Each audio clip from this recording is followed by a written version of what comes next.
जय सिया राम। तो आज हम अपने प्यारे कथा रसिक श्री सीताराम जी को उनके एक बड़े ही अटपटे भक्त का चरित्र श्रवण कराने वाले हैं।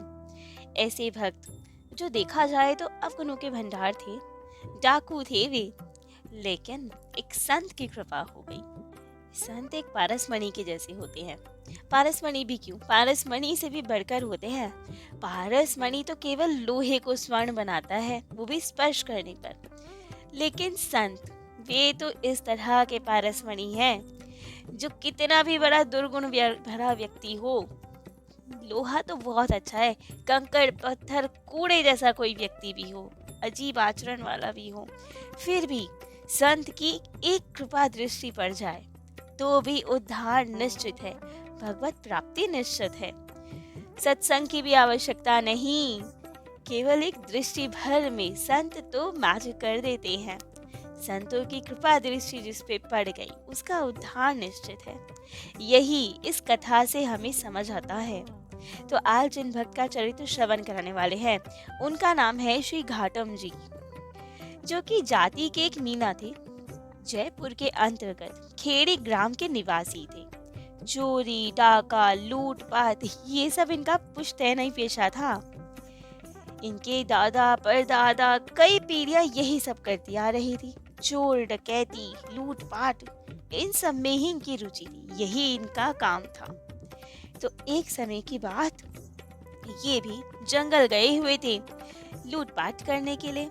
अब लूटने के लिए किसी की तलाश कर ही रहे थे, लेकिन संयोग से एक महात्मा के दर्शन हो गए और इन्होंने भी सहज भाव से उन संत को, महात्मा को समीप जाकर प्रणाम कर दिया। अब बस एक प्रणाम से ही संत हृदय पसीज गया और इन पर हो गई संत की कृपा दृष्टि।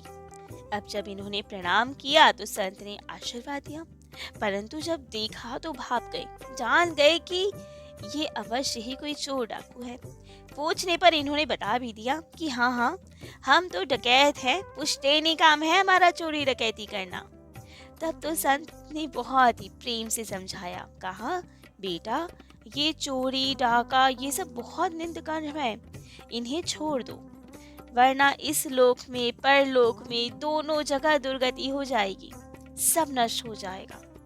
लेकिन इन्होंने हाथ जोड़ लिया, महाराज ये हमारी जीविका है, आज हम यदि चोरी डकैती नहीं करेंगे तो भूखे मर जाएंगे, परिवार कैसे पालेंगे।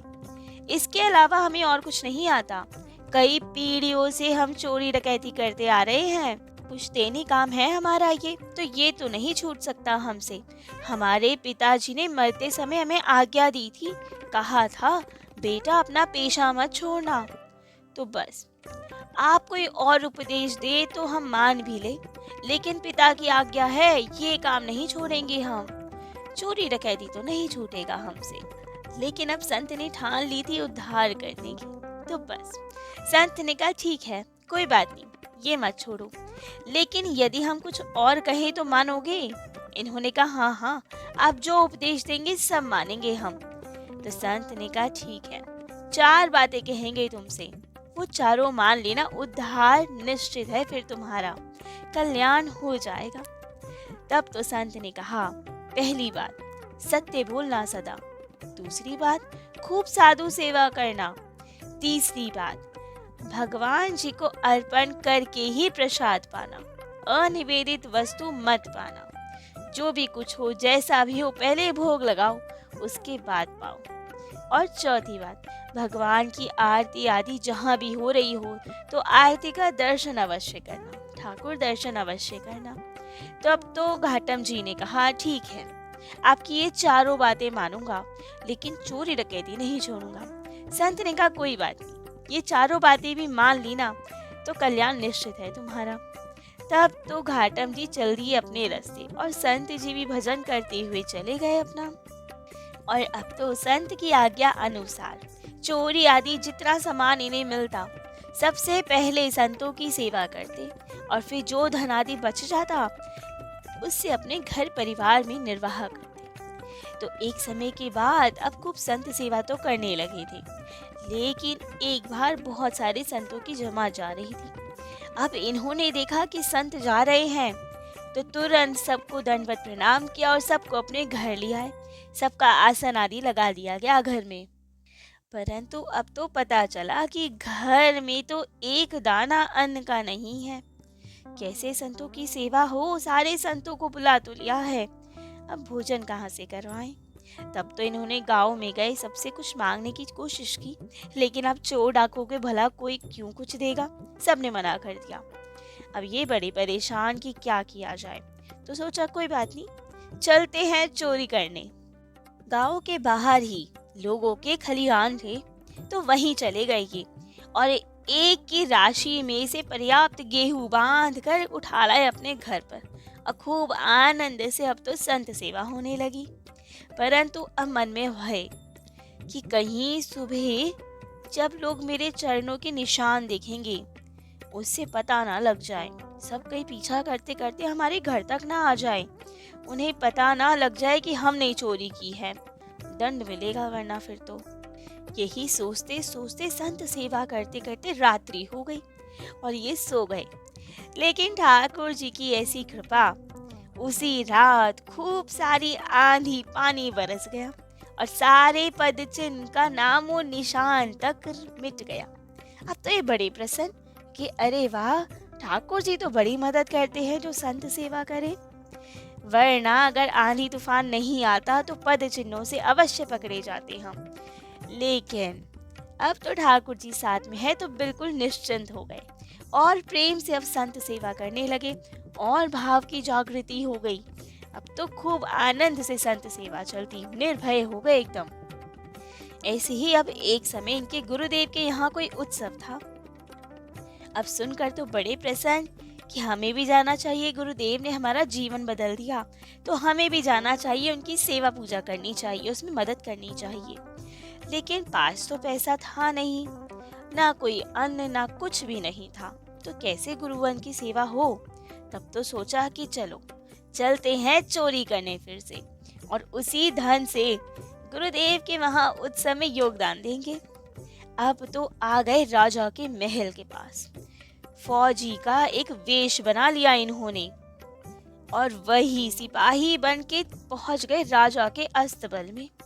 अब पहरेदारों ने टोका कि तुम कौन हो। तब इन्होंने सोचा कि हम झूठ बोल दे, लेकिन याद आया नहीं नहीं, गुरुदेव ने कहा था कि सत्य बोलना है, तो कह दिया हम चोर हैं, घोड़ा चुराने आए हैं।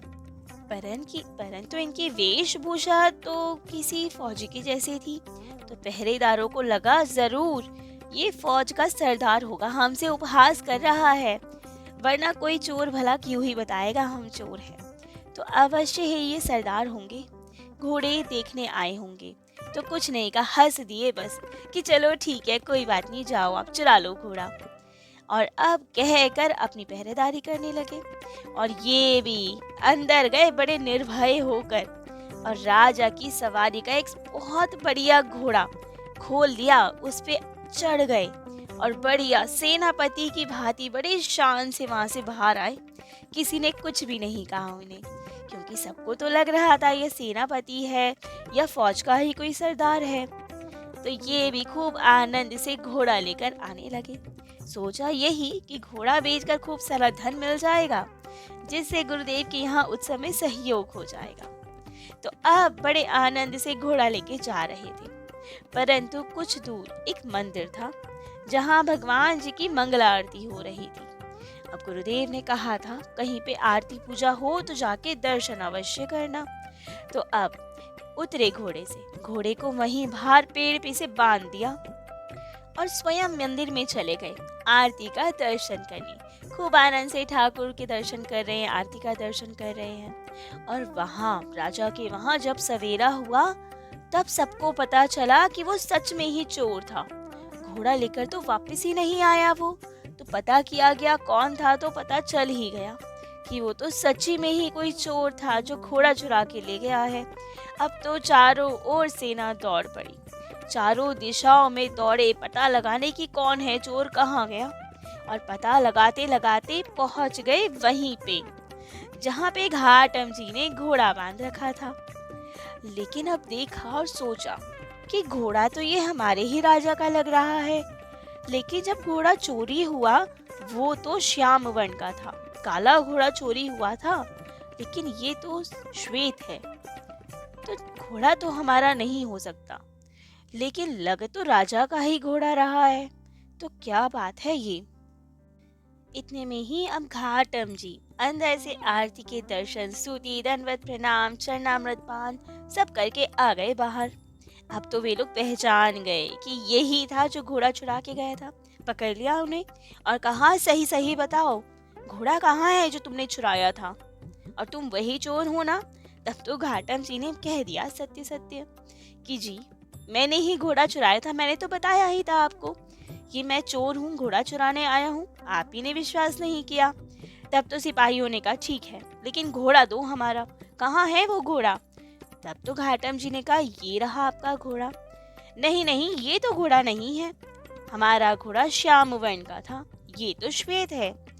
तब तो घाटम जी ने देखा और मुस्कुराए, कह रहे कि ठाकुर जी की कृपा है, ये तो यही वो घोड़ा है जो हमने चुराया था। लेकिन ठाकुर जी ने अभी अभी हमारी रक्षा के लिए इस घोड़े का रंग बदल दिया। अब ये सब सुनकर तो सिपाही आदि सब बहुत हैरान हो गए कि ये कैसे हो सकता है। जरूर कुछ लगाया या कुछ कर दिया इसने घोड़े को, तभी ये शाम से श्वेत हो गया। तब तो घाटम जी को लेकर सब आ गए राजा के पास और राजा को सब बात बताई गई। अब घाटम जी ने तो सब कह ही दिया कि हमने नहीं किया कुछ घोड़े को, ठाकुर जी की कृपा से ही ये शाम से श्वेत हो गया। अब घोड़े को नहलाया गया, सब करके देख लिया गया, लेकिन वो तो श्वेत का श्वेत ही रहा। अब क्या करे, कैसे श्याम वर्ण का घोड़ा श्वेत हो गया। तब घाटम जी ने कहा कि हमारे गुरुदेव का प्रताप है, उन्होंने कहा था सत्य कहना, और एक घोड़ा चुरा भी मैं गुरु सेवा के लिए ही रहा था, संतों की सेवा के लिए ही चुरा रहा था, तो इसीलिए ही संतों का प्रताप है, उनकी कृपा से, ठाकुर कृपा से घोड़ा श्याम से श्वेत हो गया।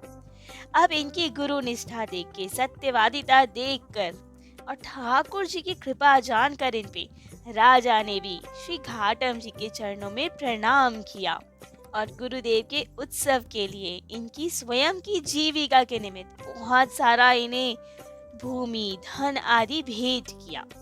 और घाटम जी की अब गुरु वचनों में निष्ठा और दृढ़ हो गई, ठाकुर जी के चरणों में निष्ठा और दृढ़ हो गई और खूब आनंद से अब गुरुदेव के उत्सव में सम्मिलित हुए। ये सब चोरी डाका सब छोड़ दिया अब इन्होंने।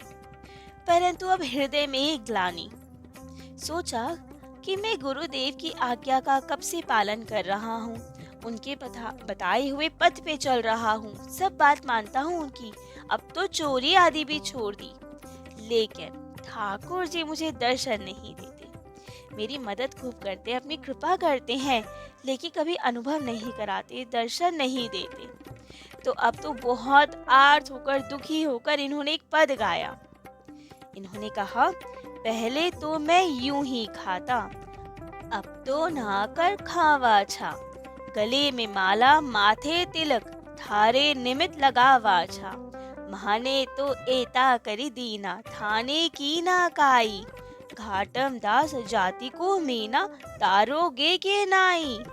अर्थात ठाकुर जी से पूछ रहे हैं, उन्हें कह रहे हैं कि पहले मैं यूं ही सब खा लेता था, अब तो नहा धोकर भोग लगा के पाता हूँ, माथे पर तिलक धारण करता हूँ, गले में कंठी पहनता हूँ, आपके लिए ही सब करता हूँ, मैंने तो आपके लिए सब कुछ किया, क्या आप अब मुझे तारोगे कि नहीं, बता दो आज ही।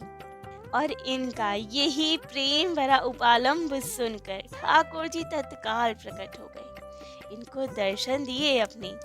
न जाने कौन से गुण पर दया निधि रीझ जाते हैं, यही सब संत कहते हैं, यही सदग्रंथ गाते हैं। इनके इस उपालंब पे ठाकुर जी रीझ गए, गुरु निष्ठा पे ठाकुर जी रीझ गए और इन्हें दर्शन दिए। सत्संग के प्रभाव से घाटम जी के जीवन में कैसा परिवर्तन हुआ, एक पद में इसका भी सुंदर चित्रण किया गया है। कहा गया है, प्रथम फन फेराते लूटी के माल खाते, अब जनन कह बुलाते छीनी के झूठ खाते, तब फिरत नृप सिपाही हथ कड़ी को पहनाऊं, अब फिरत जन घनेरे पद रज सिर चढ़ाऊं। कसे विविध गति दुरंगी तब रहे दुष्ट संगी, अब सुमति यु उमंगी हुए गए साधु संगी। अब तो घाटम जी परम भक्त हो गए। अब तो सबको भक्ति का उपदेश देने लगे, सबको अपने जीवन से प्रेरणा देने लगे कि ठाकुर जी के सिवा कोई अपना नहीं है। ठाकुर जी ही है जो सदा हमारे साथ रहने वाले हैं। सदा नाम के प्रति निष्ठा होनी चाहिए, गुरु चरणों में निष्ठा होनी चाहिए। तो घाटम जब उपदेश देते, जे नर रसना नाम उचारे, केत की बात आप उतरी बे की कोटि पतित निस्तारे। काम क्रोध मद लोभ तजे, अरु जीव दशा प्रतिपाले। वसुधा पर तीरथ है जित के, तिनके घट टाले। मीना जाति जत पिकुल नीचो, सतगुरु शब्द विचारे। घाटम दास राम को परिचय, तीनहु लोक उधारे। तो ऐसे अद्भुत भक्त थे श्री घाटम दास जी, जिन्होंने संत वाणी पर निष्ठा रखी और उसी निष्ठा से ठाकुर जी की प्राप्ति हो गई इन्हें। तो आज घाटम जी का चरित्र तो यही विश्राम देते हैं। कल अपने प्यारे कथा रसिक श्री सीताराम जी को उनके अन्य किन्हीं दिव्य प्यारे भक्त का चरित्र श्रवण कराएंगे। आज के लिए इतना ही। जय जय श्री सीताराम।